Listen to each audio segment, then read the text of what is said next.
Sometimes we sabotage everything we want in our lives because we're angry at ourselves. In this video, I'm going to be addressing 3 questions you can ask to find your anger and release it.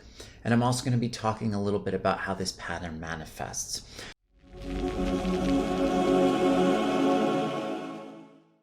My name is Adam. Welcome back to my YouTube channel. I'm really excited to get into the topic for today.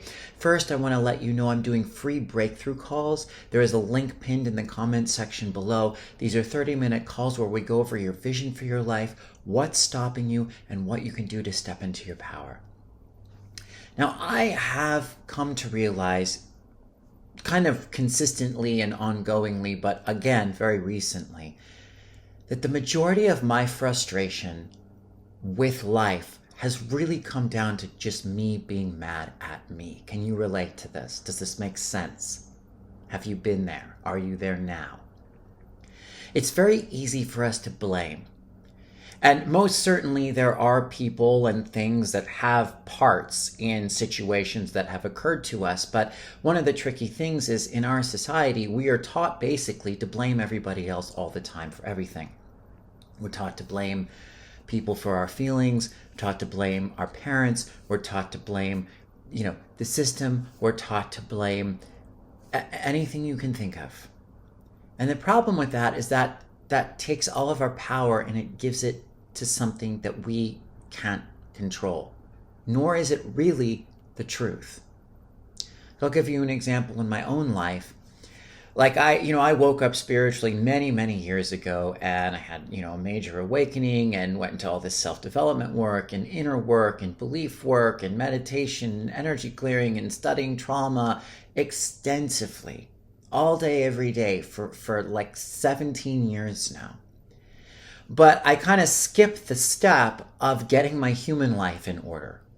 And this is very common for people who wake up spiritually. It's like we haven't fully come to understand that the two go together, and you need like a supportive like human structure and system and financial, flow before you can really ideally do all that spiritual work. And we've kind of all done it backwards, and it's okay, a lot of us. But I've been very angry at that. But what happens with me, or what has happened with me, is those frustrations and resentments would come out externally. I'd be mad at my childhood, or I'd be mad at, not being able to manifest a relationship, or I'd be mad at money, or I'd be mad at the system. And there's validity to all this. But what I've come to find is underneath all of it, I'm mad at me. I'm actually mad at the part of me, my higher self, that set this life up for making it so hard, because some part of me does know that it is ultimately all a reflection of myself. But this anger, this anger at me, this anger at my higher self, is done nothing but keep all the things that I'm frustrated with in my reality as they are. Because the resentment, like what resentment really is, and listen, think about that word, resentment. You're resending energy back in time or to some other place consistently. Like the proper use of anger is like, I'm frustrated with the situation. What can I do to change it? How can I set a boundary? How can I take action? But resentment is like continual, ongoing, chronic anger. And that generally comes from a lack of responsibility for our part in situations. Now, on a human level, it's like we want to look at, maybe your childhood was very traumatic. Maybe it was insane. And it wasn't your fault, but now it's your responsibility to let it go. Sometimes on a more spiritual level, when you wake up to a certain extent and you really realize that you're the one creating all of it, you can get mad, like I said, at these higher parts of you. What I would suggest is, it's all the same thing. We're all fractals of God. So, like if you're mad at your mother and your father, you tend to project that perception of your mother and father onto God. So we will actually treat God and interact with God the way we saw our mother.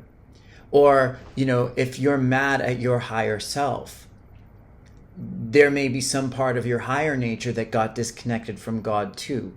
And so it was frustrated in some way, and now you're frustrated at it. So the solution is always the same. When you forgive it, it forgives God. When you forgive your mom, you forgive God, you forgive yourself.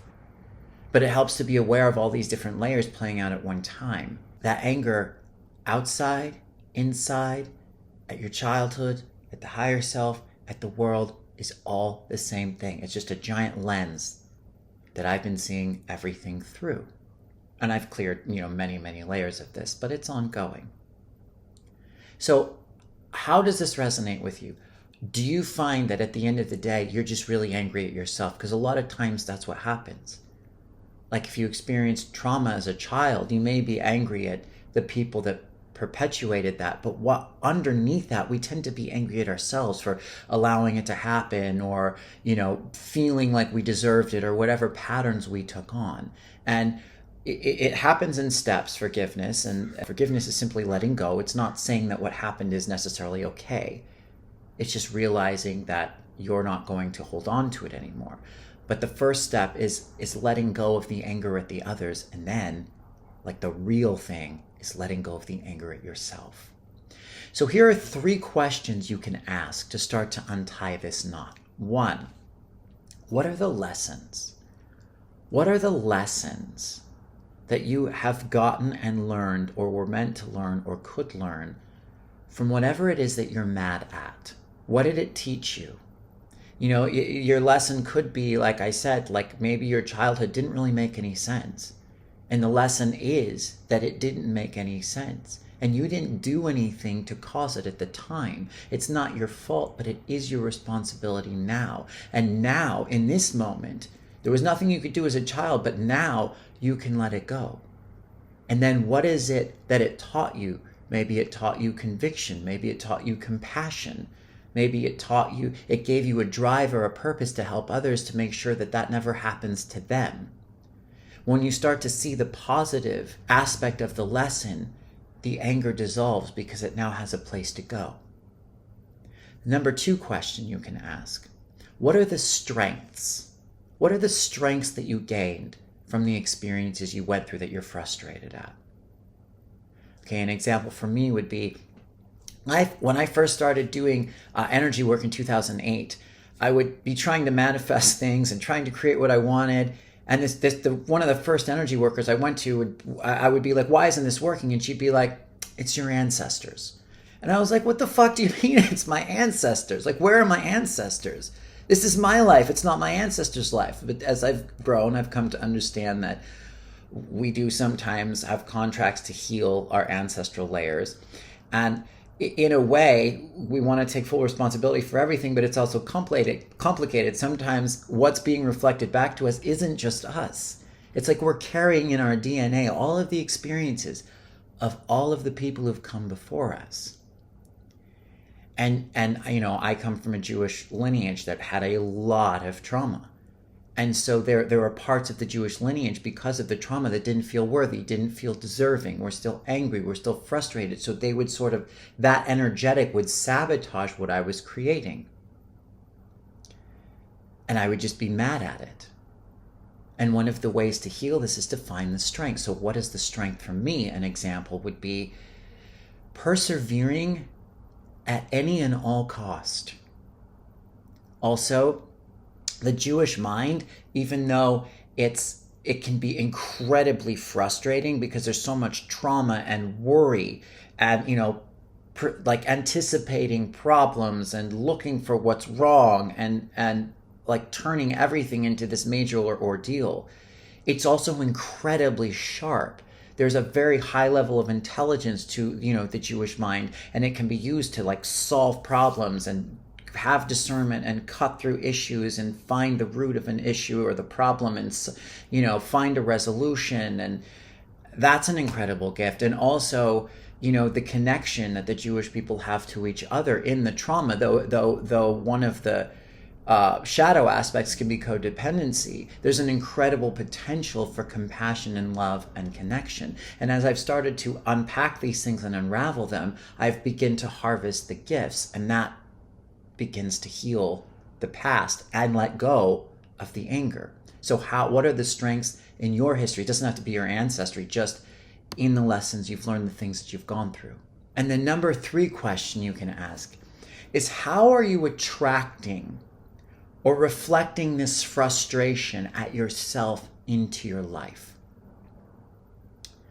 Because people feel about us the way we feel about us. They feel our energy at ourself, and then they kind of mirror that to a great extent. And we can always see what it is that we believe and feel about ourselves in our reality. So if you're manifesting partners that aren't treating you with the utmost love and respect, where is that in you? Where is that anger in you? Where is the part of you that feels that you deserve to be treated that way? Sometimes you kind of know you don't, but you just have to find it and be like, oh, I don't need this anymore. And then you let go of it. So how is the reflection that you're looking at, the results that you're getting in your life, part of your own frustration or anger at yourself? Like, you might be trying to start a new business or find a stream of income, and at the last minute, something happens and takes it away. And you can it'd be very tempting to blame. But I would suggest looking inside and seeing what part of you doesn't think you're worthy of this. What part of you is mad at you and is not allowing this. And when you really get to the root of that, then things change. And then the reflection changes. And then the things that you want land. Because if we're mad at ourselves, we aren't allowing. We're blocking the flow of abundance that we all deserve and are entitled to, not in a bratty sort of like, I'm entitled sort of way, but in like a divinely responsible, like aligned, humble way. We all deserve love and freedom and abundance. So let me know what you think of this. Let me know where the anger comes from for you. Let me know what lessons you've learned. And also maybe some steps you could take to really forgive yourself and let yourself off the hook. I have a free meditation, an energy clearing meditation in the description that can help you clear some of these patterns. And I also have another video on getting anger out of your body that you can watch as well. Please like and subscribe to the channel. And again, I thank you so much for watching. I look forward to next time. Peace.